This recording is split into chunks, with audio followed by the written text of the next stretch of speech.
Hi, can you see me? Can you hear me? What's up? Let me know. Ugh, the struggles on StreamYard. What's up, Tipsy? What's up, Gracie?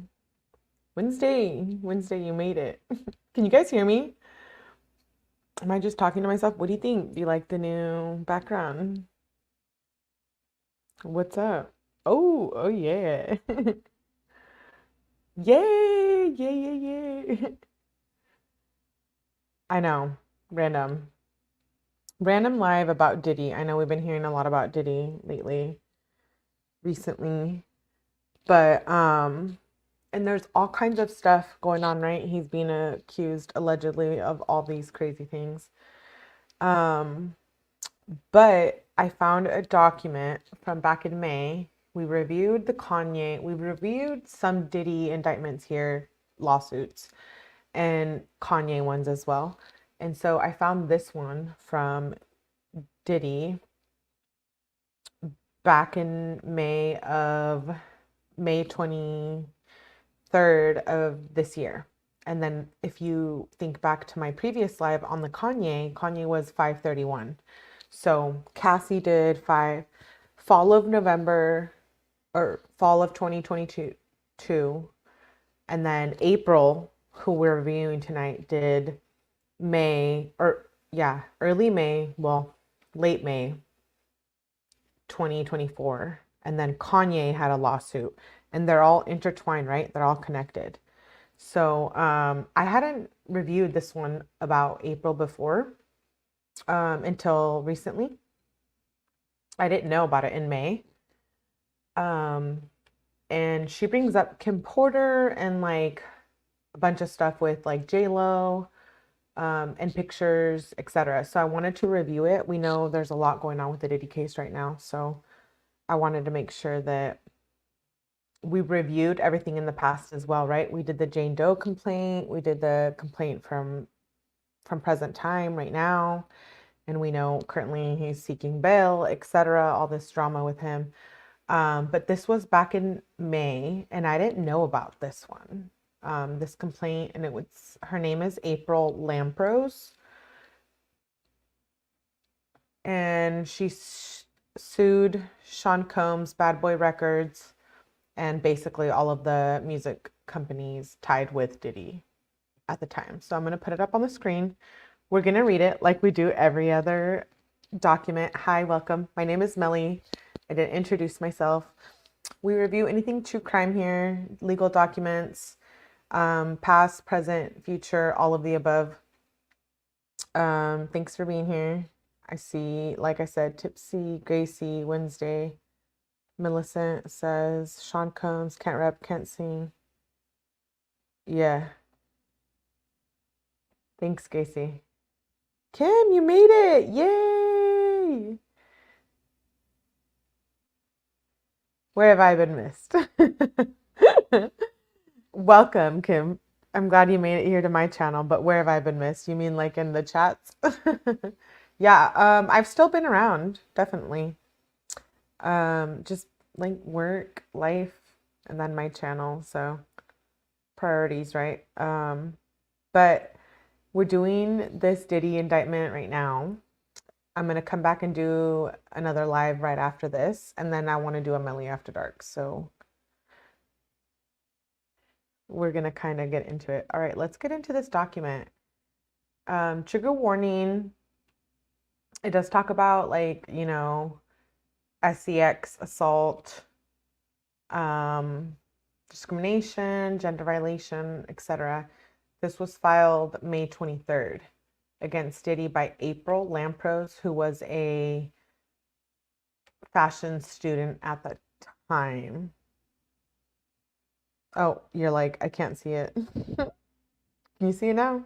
Are we good? Are we good? Hold on, let me fix it on the screen. Okay, there we go. Better. So, although it happened in May, so we're now in October, I feel it's relevant to what's going to come forward in what's going on right now, right? He's being charged for all SCX trafficking, abuse, rape, RICO charges, racketeering. And this was in May, right after Cassie. And so this was filed by April Lampros, May 23rd, 2024. I'm just going to read it. We're going to go through it.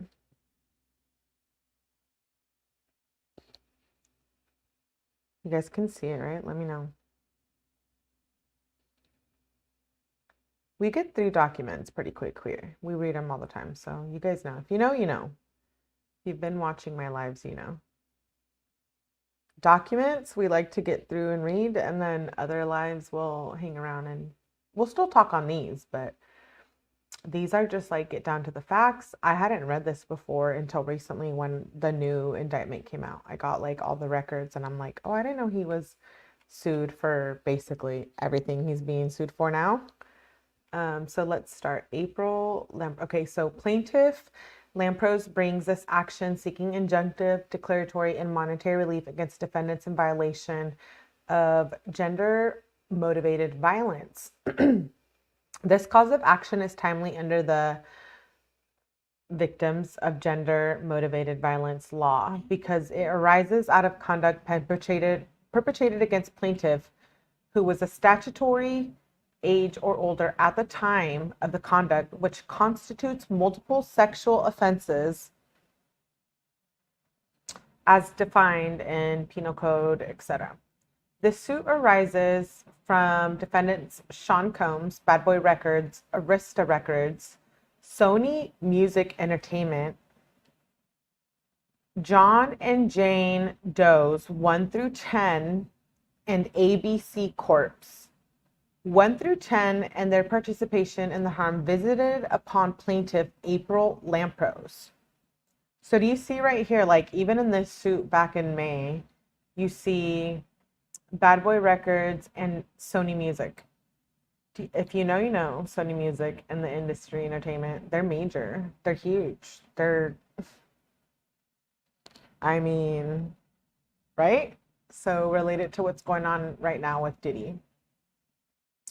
April Lampros is a Caucasian female and a United States citizen who was, at all relevant times relevant to the action, a resident of and domiciled in the state of North New York, I think, or North New York. Mr. Combs is a United States citizen as well as relevant times a resident of New York. Upon information and belief, Mr. Combs is currently domiciled in California and Florida. Upon information and belief, Combs divides his time equally between both states. And then it says, AR is a global music company, BB, and Sony Music Entertainment. During relevant periods, defendant John and Jane Doe's 1 through 10 are currently unknown individuals and or employees who aided and or abetted in the commission of conduct complained of herein, and who or either acted within the scope of their employment. Defendants ratified, embraced, and added to this conduct. As parties engage in discovery, plaintiff retains the right to amend the complaint to add these individuals the individual employees by name. So we know they're employees of Bad Boy Records, right? Diddy. During the relevant period, defendants ABC 1 through 10 are currently unknown entities who employed plaintiff or aided and or abetted in the commission of conduct complained of herein. As the parties engage in discovery, plaintiff retains the right to amend the complaint to add these entities or individuals by name.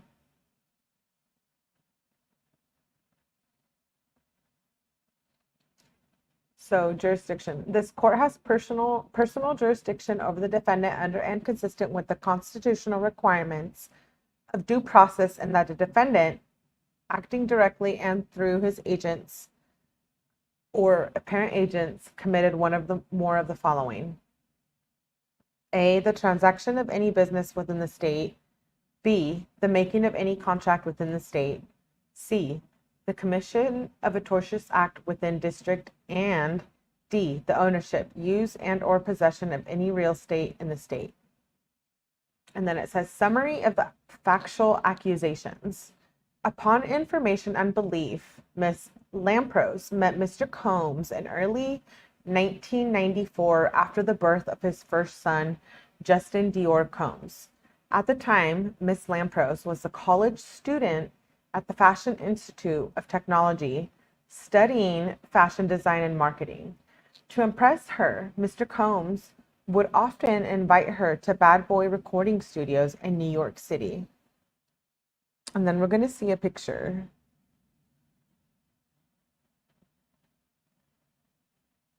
Hey, Debbie, good to see you. Glad you made it.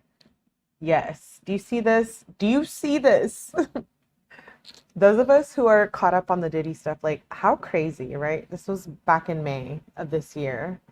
And these pictures. This is the girl right here who's filing this lawsuit. Upon information and belief, Miss Lampros met Mr. Combs. Oh yeah, I already said that. Sorry, guys. At this time, Miss Lampros was a college student at the Fashion Institute. Oh yeah, I already read that. So I want to show you guys a picture.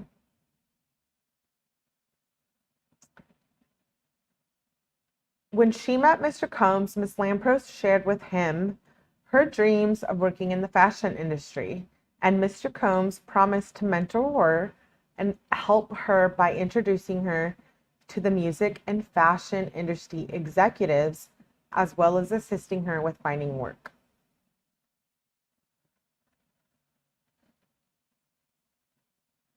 Mr. Combs love bombed her.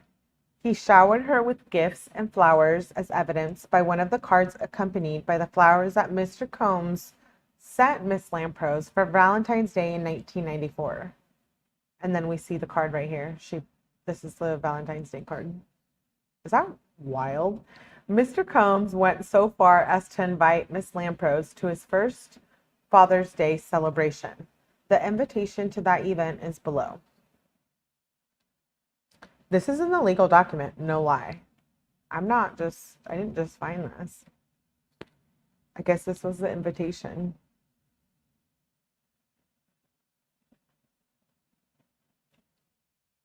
That's wild, right? A month after the Father's Day event, Mr. Combs invited Miss Lampros to an exclusive Bad Boy party with performances by Usher, Craig Mack, and the Notorious B.I.G. Biggie.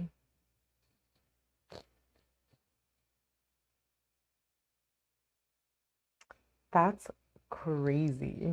If you know, you know. We've been following this, right? Upon information and belief, what Mr. Combs displayed as kind gestures quickly manifested into an aggressive, coercive, and abusive relationship based on sex. These acts were not isolated to the state of New York, as Mr. Combs would fly Miss Lampros to Atlanta to see him, where they would spend time together. Miss Lampros would also fly to Miami to see Mr. Combs at his home. And then they post these pictures of them together in Diddy's home in Florida. Right? That's wild. Upon information and belief throughout the years with Mr. Combs, there were 4 terrifying SEX encounters Miss Lampros endured. According to Miss Lampros, Mr. Combs, Diddy, had a terrible temper and often threatened to harm her if she failed to do what he said, if he witnessed her talking to other men, or if she failed to take his phone calls. According to Miss Lampros, she was not allowed to talk about her relationship with Diddy to anyone, about her relationship to Diddy to anyone, because he did not want anyone to know he was seeing her because she is a white woman. What? Yes, Debbie, this is wild, right? For those of us who know like where it's at right now, yes. And this girl, April Lampros, in these pictures, she saw a lot of it back in 1994 to, I think it was like 2005. This is wild. I didn't know about this. So I knew about Cassie, I knew about Jane Doe, I knew about Diddy, and I knew about all these other people coming out of claiming things now, but I didn't know about April. And this is who Miss Lampros is, April. She was a fashion student, and Diddy was supposed to be her mentor. Hi, Lily. Thanks for making it. I appreciate you, my friend, my beautiful friend. Okay, so it says sexual encounter number 1. The first horrific sexual encounter occurred in 1995 when Miss Lampros met up with Diddy in the South Houston Street, Soho, at a bar. She was introduced to a woman named Redacted, and the group lightly drank throughout that evening. At that time, Miss Lampros was a college student and did not drink any alcohol. Due to Mr. Combs' delusional and violent outbursts, she succumbed to pressure and reluctantly drank with Mr. Combs and Redacted. As they drank, Miss Lampros began to feel uneasy. At this point, she had only had a few sips of one drink. Miss Lampros and Redacted were guided to a vehicle and left the bar with Diddy.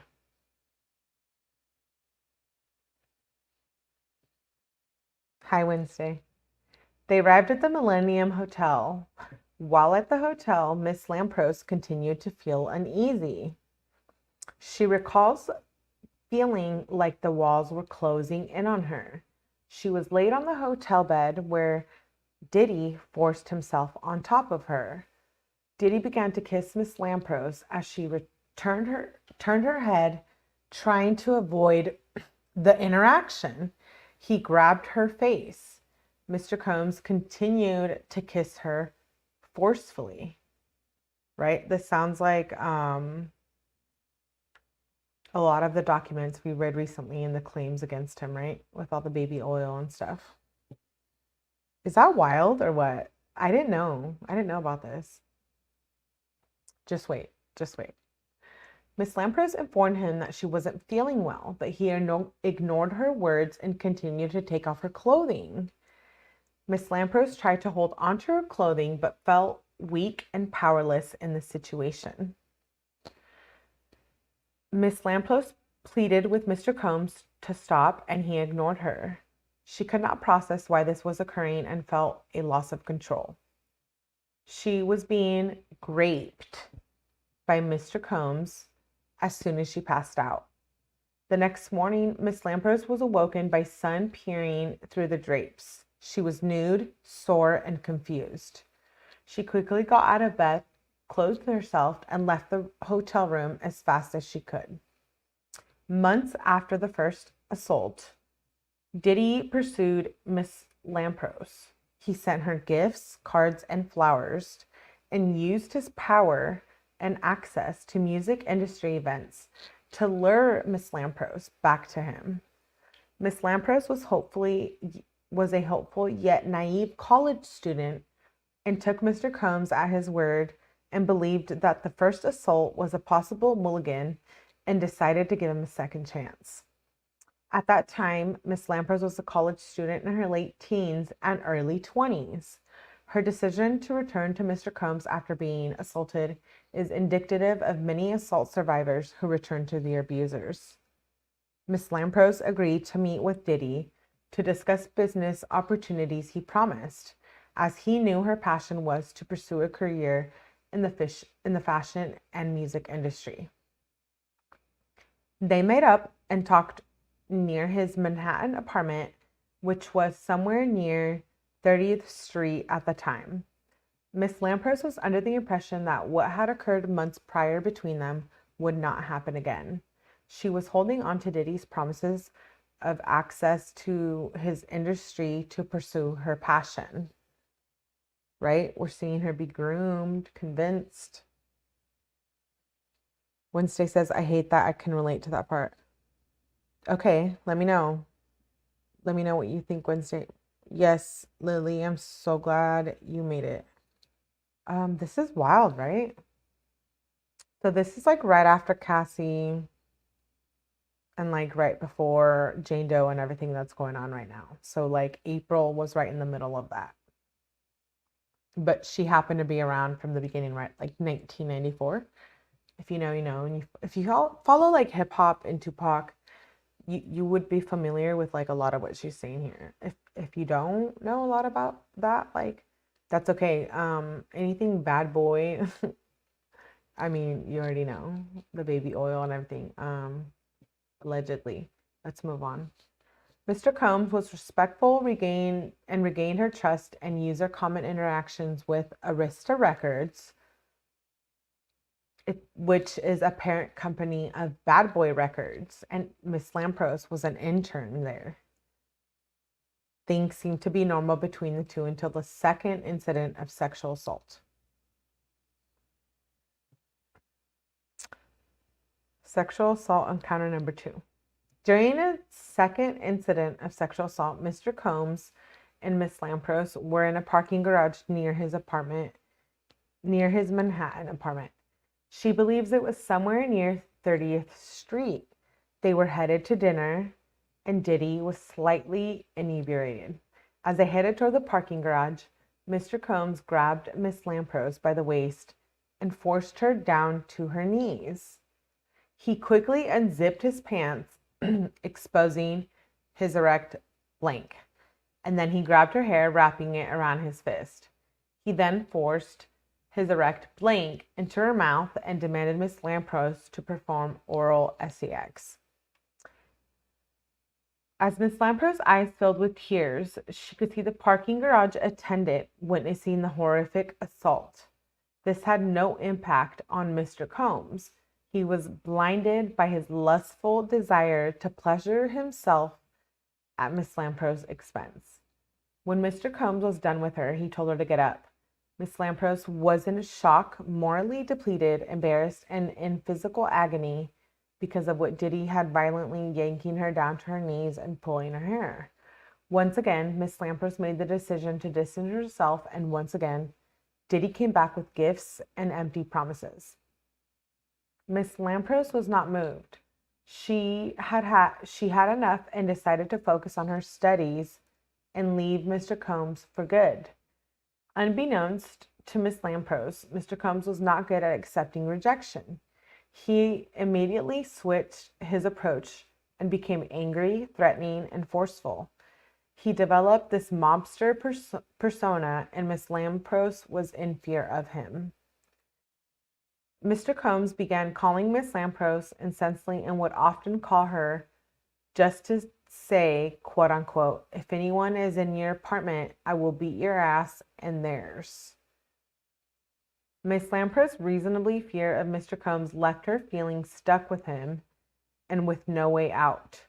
He knew where she lived and worked and had connections to ensure her compliance with his demands. She felt if she disobeyed him, he would take her away her dreams of pursuing a career in his world. Mr. Combs would also threaten to blacklist her in the industry if she tried to mess with him anyway. Miss Lampros' dreams and everything she's been working hard for were in the palm of his hands.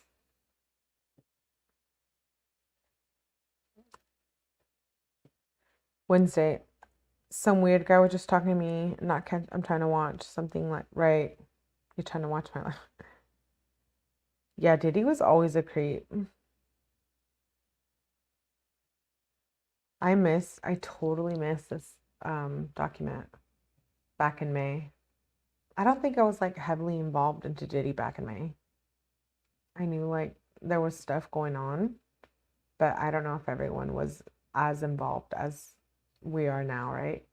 And so like reading this, I'm like, oh, now we know like Jane Doe and Cassie, and I think he might get bail, and be let out on bail. What do you think? You guys think he would be let out on bail? One night in 1996, Mr. Combs ordered Miss Lampros to his Manhattan apartment. Mr. Combs' residence was in the 30s and parked near the Midtown Tunnel. When Miss Lampros arrived, Kim Porter and 2 other people were present.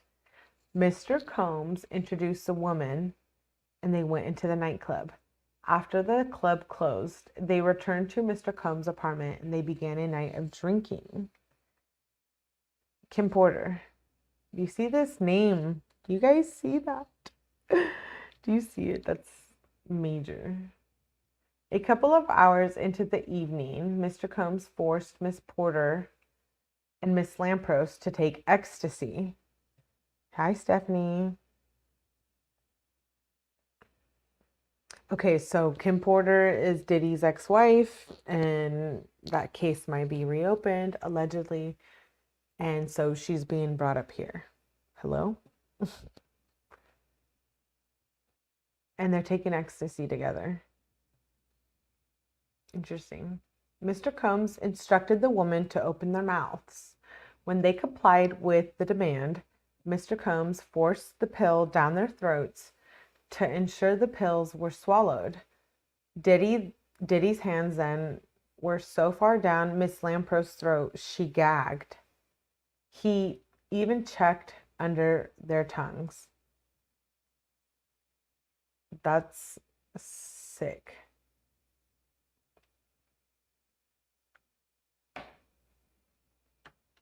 With the combination of alcohol and ecstasy, Miss Lampros recalls feeling lightheaded and lethargic. After being forced to take ecstasy, Mr. Combs then demanded Kim Porter to have sexual intercourse with Miss Lampros.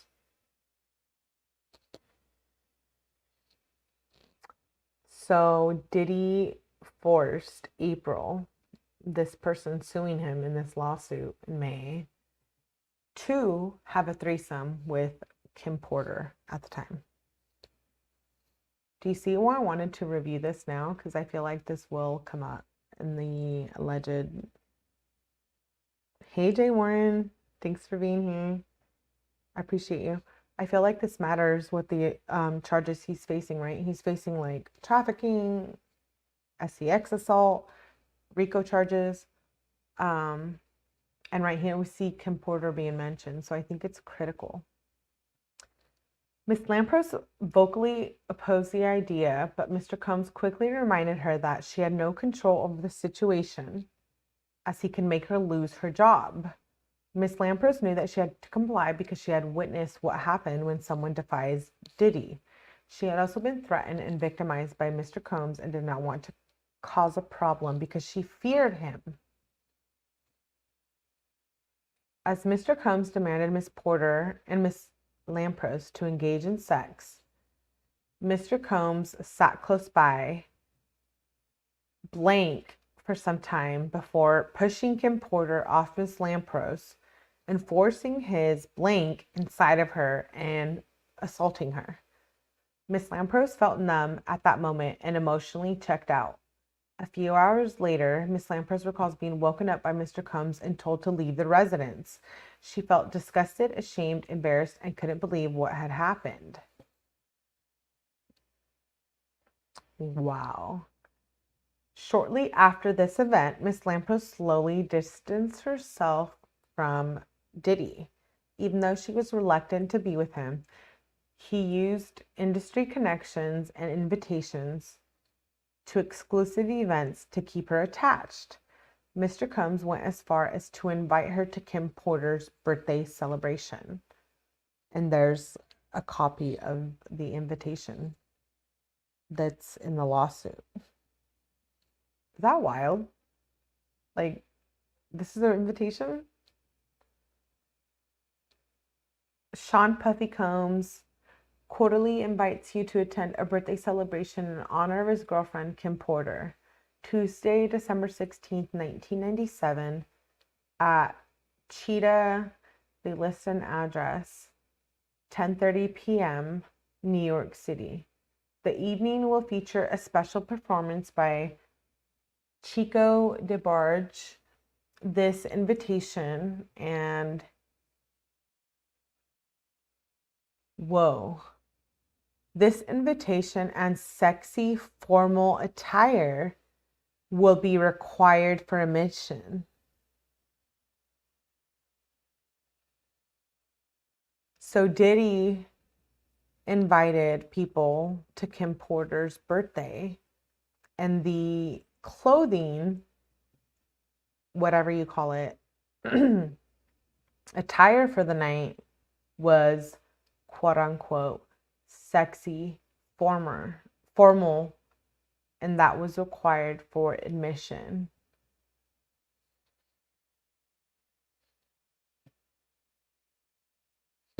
Is that not like a red flag? Hey, Johnny, thanks for being here. I know. Hello? I had never seen this invitation. And why do you have to come in sexy formal attire to a birthday party? Unless you're having freak offs, right? That's major. Yeah, no, Lily, we're reviewing. This lawsuit is from May of this year, but April has known Diddy since like back in the day. But this is wild, like wild. End of the road. In or about 1998, Miss Lampros found the courage to end her relationship with Combs. She had finally suffered enough. However, this was one-sided. Mr. Combs and Kim Porter weren't done with Miss Lampros. Kim Porter was very resentful of Miss Lampros after she was forced to engage in sex acts with Miss Lampros. She dined at Miss Lampros' place of employment, a bar named Sliver, which was in Soho. According to Miss Lampros, Kim Porter was enraged when she saw her. According to Miss Lampros, 2 days later, Kim Porter called her employer and complained to the manager, alleging that Miss Lampros attempted to poison her. She then stated that her boyfriend, Sean Combs, and could have the business shut down if he did not immediately terminate Miss Lampros. Later that evening, the manager told her he had to let her go because Miss Combs called and demanded that he fire her. Miss Lampros believes that Miss Porter got Miss Lampros fired in retaliation for what Mr. Combs made them do, which was a threesome. According to Miss Lampros, her boss was afraid of Mr. Combs and his contacts and told her he had to do it, or Mr. Combs would risk getting his business closed. Miss Lampros called Mr. Combs and he showed her no remorse that she was out of a job. In fact, he laughed about it. At that time, she ended the relationship. Miss Lampros recalls Mr. Combs blank being adolescently in both length and width. She recalls him being circumcised and remembers a tattoo on his chest. What?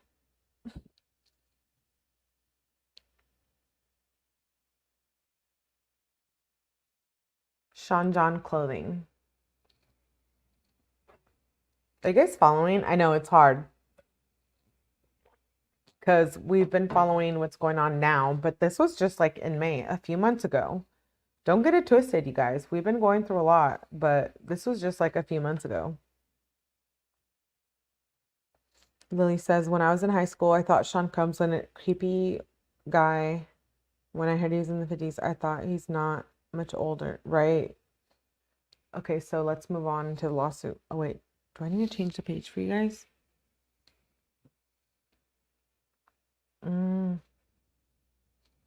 Okay, we'll see. 𝐁𝐮𝐲 clothing. While in a relationship with Diddy Combs, Miss Lampros was a student at FIT. She had a passion for fashion, and Mr. Combs knew this. Mr. Combs promised Ms. Lampros several work opportunities in the fashion and music industry, and the two often discussed his plans to launch his own clothing brand. Within months of Ms. Lampros ending their relationship, Mr. Combs launched 𝐁𝐮𝐲.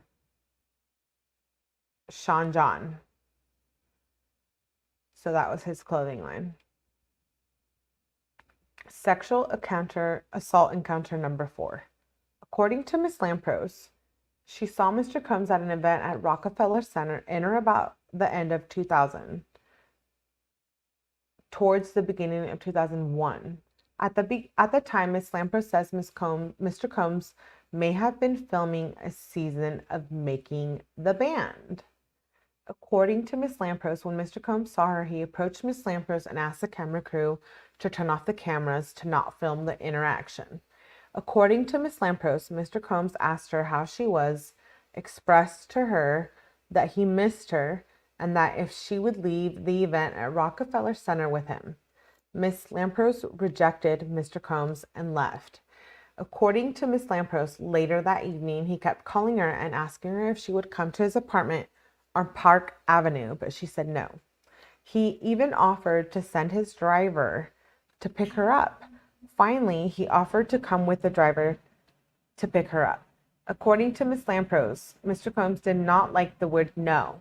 He called a few more times, so she stopped answering the phone. According to Ms. Lampros, a few days later, he called again, begging to see her, and reluctantly and regrettably, she allowed him to come over to her apartment located at 477 Central Park West to hear what he had to say. Ms. Lampros figured it was during the day and doubted that he would try to harm her. According to Ms. Lampros, when she opened the door, his security was sitting on the stairwell. Knowing that security was there made Ms. Lampros feel a little bit better about letting him in. They sat on her couch and began talking. According to Ms. Lampros, Mr. Combs began apologizing for his past behaviors, and he started telling her that he was a changed man. He then showered her with compliments, telling her how good she looked, and kept reminiscing about their prior sex life. He then began dropping hints about them having sex. Ms. Lampros rejected his advances. Suddenly, out of nowhere, Mr. Combs violently grabbed her and forced himself onto her. He began kissing her and touching her against her will. At this point, Ms. Lampros fought him off after she quickly realized it was a big mistake to have allowed him to visit her. She told him to leave as she felt that he just wanted to use her for sex and hadn't changed at all. Wild. So after the first assault, he lured her back, right? Question mark. When I was, oh yeah, you already said that. Sorry, Lily. Even more disgusting was that the fact that Miss Lampros knew that Mr. Combs was involved in a very public relationship with Jennifer Lopez. And then there's a picture of them together, Jennifer Lopez and Diddy. Hey, kind of remember. According to several media reports from the time, Mr. Combs ended his relationship with Jennifer Lopez due to infidelity in February of 2001. This was around the same time that Mr. Combs sexually assaulted Miss Lampros. Luckily for Miss Lampros, the couch was right near the door of the apartment, so it was easy for her to reach for the door, open it, and demand for him to leave. She ensured that his security could hear her telling him to exit. She was afraid that Mr. Combs would have raped her, as he did not take no for an answer and had a history of violently handling her and forcing her to perform oral on him. Miss Lampros is in possession of several of Mr. Combs' phone numbers throughout the years. And then they list like a redacted photo of, I guess, phone numbers.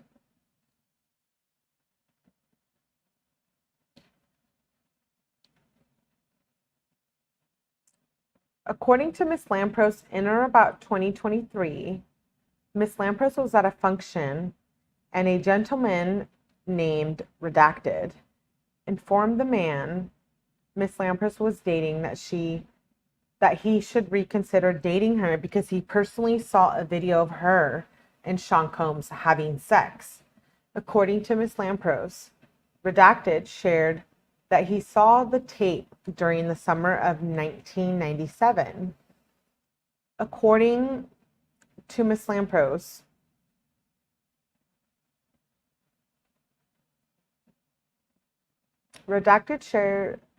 according to Miss Lampros, she was told that Mr. Combs apparently recorded them having sex without her knowing, and it showed multiple people. Wow.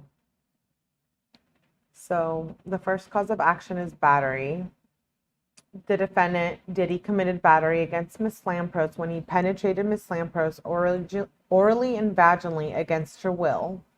In addition, Mr. Combs physically assaulted Miss Lampros when he pulled her hair and forced her to perform oral sex on him in an open parking garage with the parking attendant watching. Defendant Combs intentionally and without her consent attacked Miss Lampros to satisfy his sexual desires. Under all circumstances, the defendant's physical contact with Miss Lampros was offensive and wrongful. Defendant Combs continued to attack Miss Lampros despite her attempts to thwart his actions. The defendant's conduct was a direct and proximate cause of Miss Lampros' past and future substantial damages, including significant pain and suffering, lasting psychological and financial harm, loss of dignity, and invasion of privacy. The defendant's actions constitute sexual offenses. Okay, so I'm going to skip that part. They just list a bunch of codes. Wow. The second cause of action is assault/sexual assault. As described above, defendant Combs frightened and placed plaintiff in apprehension of harm when he physically assaulted her within the city of New York. Defendant forcibly touched and attempted and threatened to touch plaintiff's intimate areas and or touch her with his intimate body parts.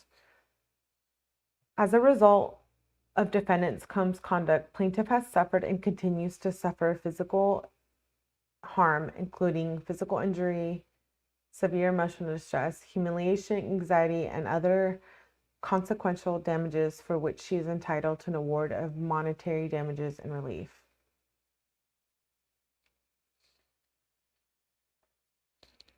So the third charge is negligent infliction of emotional distress.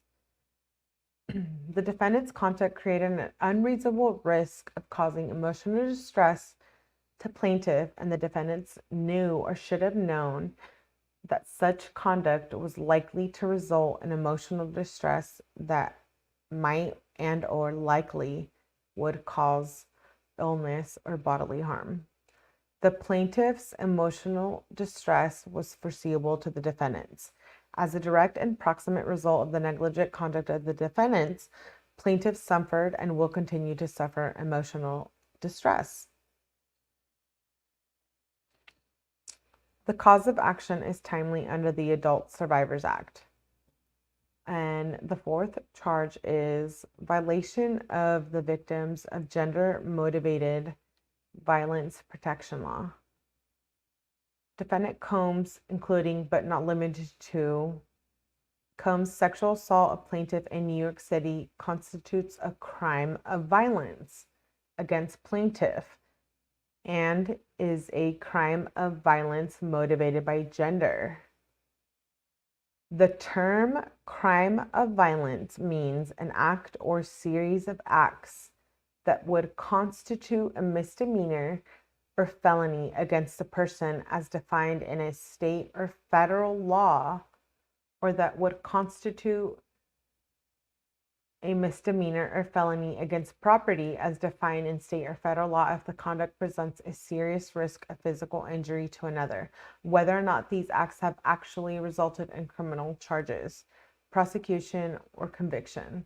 The term crime of violence motivated by gender means a crime of violence committed of gender on or the basis of gender and due at least in part to an animus based on the victim's gender.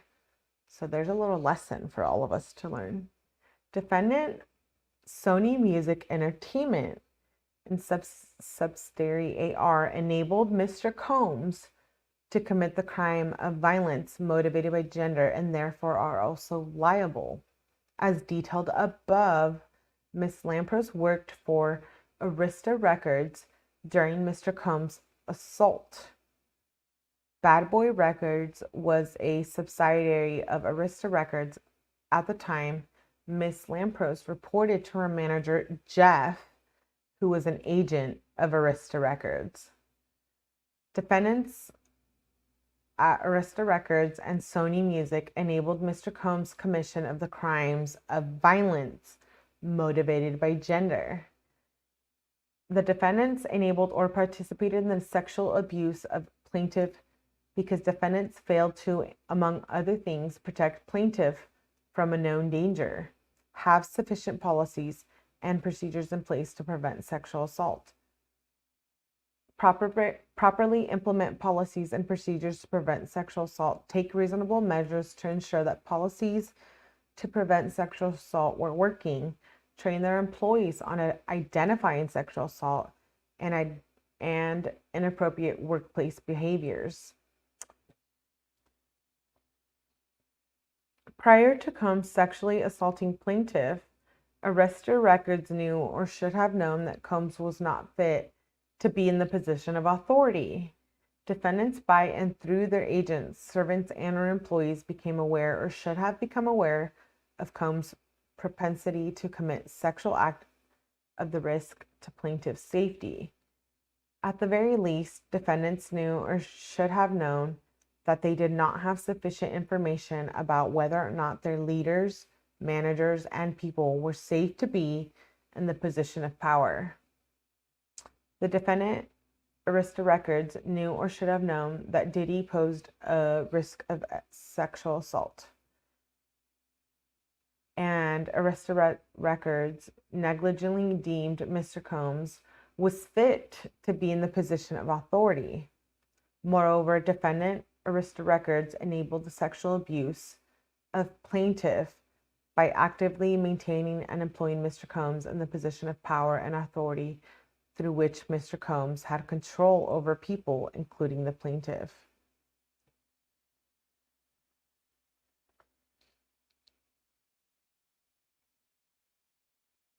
Prayer for relief. So this is what she's asking for.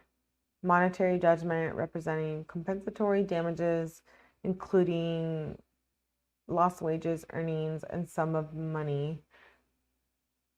A money of judgment for mental pain and anguish, punitive and exemplary damages according to proof, attorney's fees and cost for prejudgment and post-judgment interest, and such further relief as the court may deem proper. So basically, April is claiming the same thing that everybody else is claiming right now. And I believe it. I mean, we saw the pictures, right? Anyways, we just read through this indictment, lawsuit, complaint against Diddy in May of this year. So right after Cassie and before everything came out.